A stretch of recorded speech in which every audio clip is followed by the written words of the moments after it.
Vinyl records are on the rise, baby. Physical media, is it back or is it just a trend? We're going to talk about it here. I've actually got a cool news story from our boys down under. Channel 9 News, blimey. Are they British? Has been Australian, quietly making a comeback. Maybe not that quietly, in fact. This is total recorded US music revenue over time. By about 1990, vinyl had pretty much completely stopped making money. CDs and cassettes had taken over. Ooh. Later on, ringtones got in on the action. Some of you remember that. Whoa. Then, of course, streaming took over, and that's the way 9.5 of the $11.5 billion in annual revenue now gets made. But have a look who's back, making $1 billion a year again. It's our old mate vinyl. Welcome back. Fingers crossed ringtones don't make a comeback too. I thought this story was pretty interesting because many retailers are reporting a rise in physical media sales like altogether, whether it's like physical CDs, things like that. I don't know about you, maybe it's the collector's aspect. And I think vinyl specifically has really capitalized on like the limited edition, like exclusive vinyls, like, oh, we're going to sign 1,000 of these vinyls. Yeah, or now I've seen like the presses they have of the vinyl will be like some cool design, like some extra stuff or glow in the dark. That's a big one. I think Lil Wayne for the Carter 6 had like 7 different vinyl records that were like at each store. They had like a Target, like a green one. They had like a Walmart red one. They had a bunch of different random colors. Now, people, and especially nowadays, I think the collector's aspect is really what pushes that. Yeah. Especially when it's limited edition, you know what I'm saying? Because let's be truth be told, probably like half of them aren't ever listening to the vinyl. I was going to say, I don't have a record player, and I have at least like 4 or 5 vinyls. And I think it's more of like a collector's thing. Exactly. Like, you know, you don't have to, and I don't think you have to listen to it necessarily. I like, would definitely listen to it if I did. I need to get one. Yeah.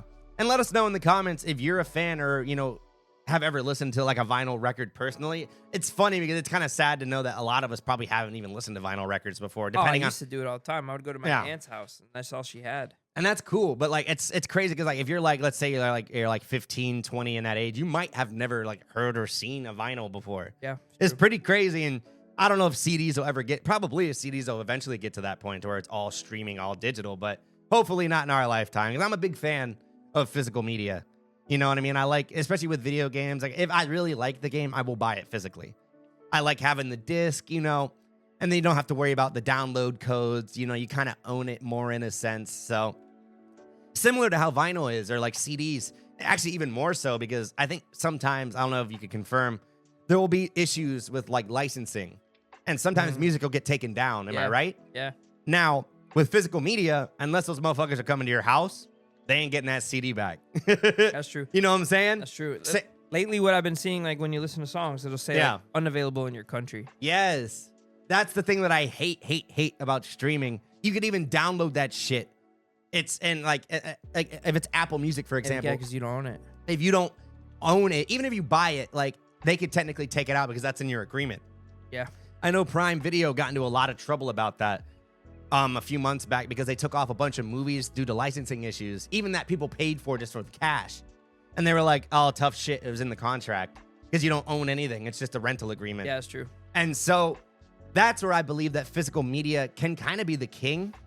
And it's the same thing with cash. Like cash is king, physical media is king, because ultimately, again, unless they're coming to your house, like with a recall, like very rarely do things ever go to that level. Like maybe like a toy where like a toy is like killing kids or something, and they'll do like a national recall. They have that where like it's like a choking hazard or something.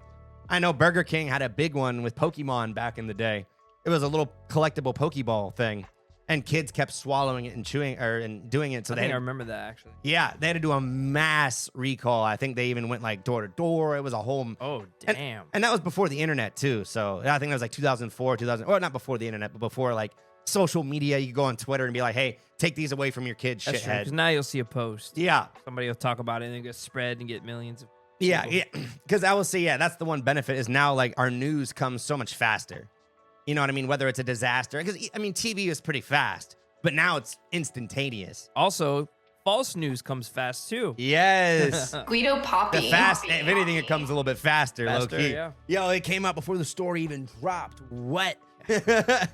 But I think that's the pretty crazy scenario, guys. But we want to know, what's your favorite way to enjoy music?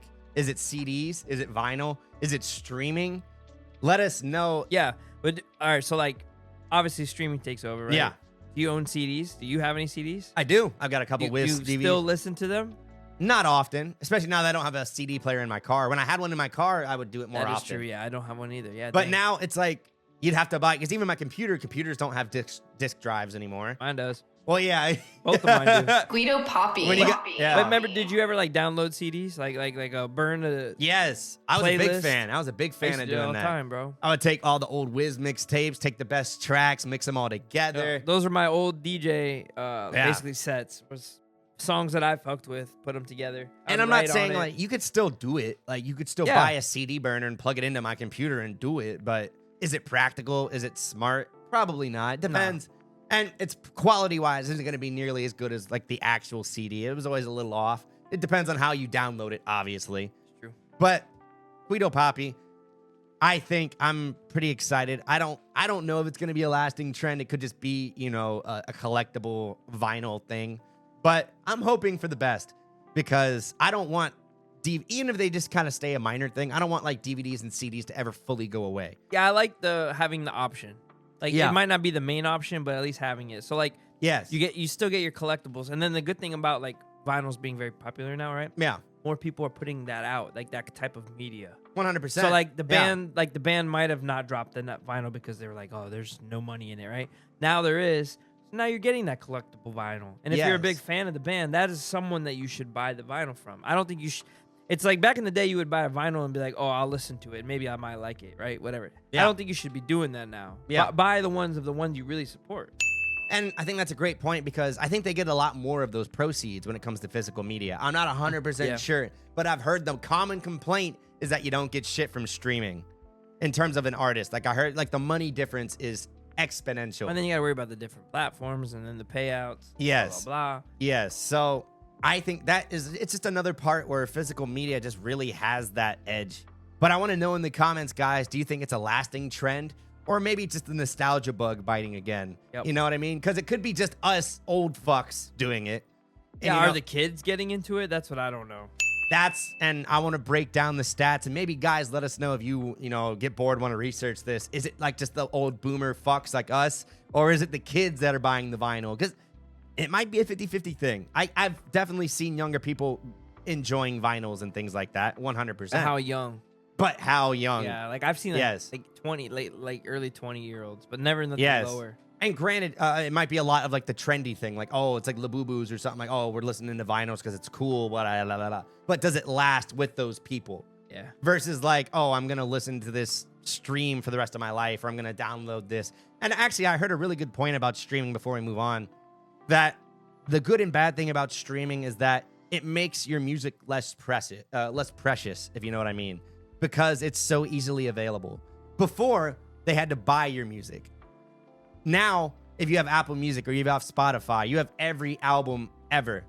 For sure. It's not as like a precious thing. Like you're not like choosing to support Wiz Khalifa. Correct. Or you're not choosing to go and buy. It's like downloading an album off Spotify or it's nothing. It means nothing to you. I see what you're saying. Yeah. You're talking from the consumer point of view. Yes. I see. At first I thought you were talking about as the artist point of view. No, yeah. 'Cause I was saying, if anything, it's more precious. But Exactly. no, I see what you're saying. Because, yeah, back in the day, I had to waste time out of my day to purchase it physically. Yes. Or even digitally when iTunes. Or you have to and listen to stuff. it on the radio And or then something you had crazy. to, like, see, did you like it? You might not like it right off the bat. Yes. And then a couple times you hear it, you're like, it's fire. Or you heard it on the radio a million times, you're like, that's fire, whatever. Yes. Now, you give a song 10 seconds of your stream time, and you're like, ass, Yes. fire, It's good, whatever. yeah, because it means nothing. You know what I mean? Because you could just download it. Oh, I don't like it, delete it. Oh, download it, delete it. But- You just pay your subscription. On the other side of it, before, you had a small amount of songs coming out and stuff. Now, there's so many songs coming out every minute. Yes, saturation is also a problem, but it's also the ease of access because granted the streaming, it's all easy access. Now you can make a song off your fucking phone. BandLab. Yeah, BandLab, and I don't hate that. I don't love it. I'm in the middle about it because I love accessibility as a podcaster, as a podcast group here. Being able to do this in our own kumbaya space, not having to go to some fucking poofy la-di-da studio, yada, Some yada. big ass studio where they're charging a lot. That to me is undeniable. But I can't deny that it changes the ease of access for things. Because podcasts are another one of those things that now it's so much easier to do a podcast. Correct. Before, let's say like in the early 2000s, if you wanted to do anything like this, that's like a TV show, bitch. You know what I'm saying? Like we're like, not to like, you know, say like to go crazy, but we're making a mini TV show here at the end of the day. Yeah, essentially. You know what I mean? Essentially. You got people like, I can't give you the year it came out, but like Tom Green. I don't know if you know anything about him. That name sounds familiar. I'm not 100%, Like but comedic actor and stuff. He did like funny, stupid movies. Like I think it was like Road Trip or those movies like that. yes, I remember He was Road like Trip. the first person that I ever heard of that was doing a podcast. He like Yeah. set up in his living room a Yes. giant like green screen and would record all his shit there. But when he was doing it, no one was doing it. It wasn't cool. Yeah, and it was way more like back when it first came out, podcasts were What? way more audio only. I too. guess, yeah, I was going to say, I guess podcasts essentially started as radio shows. Yes. Like the late night shows where you could be a little more edgy. Howard Stern, would you call that a podcast back Well, then? And that's the thing. In essence, it kind of blurs the line because radio is kind of a podcast. It's like a radio talk show. Yes. It's a podcast. Yes, I mean not like if you're talking like regular. That's more like talk radio. To be fair, not like Yeah. you know like XL or one of these like you know like a top whatever hits radio. That's more where they just talk in between. I wouldn't call that a podcast. Yeah, because you're still playing the music and stuff. Yeah, I would say maybe what some of those shows do is they'll take all those little bits and put them together into a podcast. Yeah. So, but at that point, it's a little messier because it's like a bunch of jumps, Yeah. So that's where it kind of blurs the line, in my opinion. But I don't know. I think it's kind of interesting, just the way that like the ease of access and the things have changed. And again, I love being able to have a studio at my house that's not $20,000 and it sounds good. You know, you don't have to go fucking to the moon with it. You can if you want. You know what I mean? But I love the option. But the only problem is that now any Tom, Dick, and hoo-ha can fucking make a rap album or make a podcast or do whatever. And granted, the gold will shine through for the most part, in my opinion. The diamonds in the rough are going to gleam. But it does make it harder for the really good shows to kind of get past the shitty ones because there's so much noise. People are scrolling through their feed and they're like, oh my God, oh my God, oh my God. So I guess the truth be told, if you're going to be an artist or a podcaster, put that quality in, baby. Do that. Maybe even like, and a lot of the local artists aren't really doing physical media. That's more of like a big ticket thing. Because But it costs money, yeah. Exactly. But if you could do it, maybe in like a small batch kind of thing, that might be an interesting pool for some artists. You know what I mean? I don't know. I think it's more of like the publicity stunt now if you do it. So like imagine you printed up a bunch of mixtapes. Yeah. And started handing them out. You're not trying to sell them. You don't even give a shit. At that point, you do the promotion, take a video of you doing that, Facts. and that does just as much. If anything, more so. Like, that's probably going to be way better than actually just handing out the physical Yeah. fucking shit. Yeah. Because let's be honest, people are lazy. People are dicks. And now, people don't even have a way to listen to it. That's the sad part. You can't, you know, like, to be honest, like, anyone who's, like, if you're handing out mixtapes or CDs, to be honest, not saying you're wasting your time, but it's like a 50-50 bet whether they're even going to be able to play it. That's kind Yeah. of the sad part. I used to know DJs that would just, yo, here's my USB, dog. This has all my songs. Exactly. On it. Check it out. It has all my links, blah, blah. I was like, oh, that's cool. And I'm a radio guy. Like, we're audio guys. And personally, I don't have a CD player. I could play, like, if I could put it in my PlayStation or something if I really fucking wanted Jesus to. Christ. Yeah, you could do that. People don't know that. If you have a PlayStation or something, you could play a fucking CD in there. You know, I don't know. Maybe they'll put a virus in after the end of the EP. You might want to watch out. But They're hacking. they're hacking, baby. Let us know in the comments if you're hacking, baby.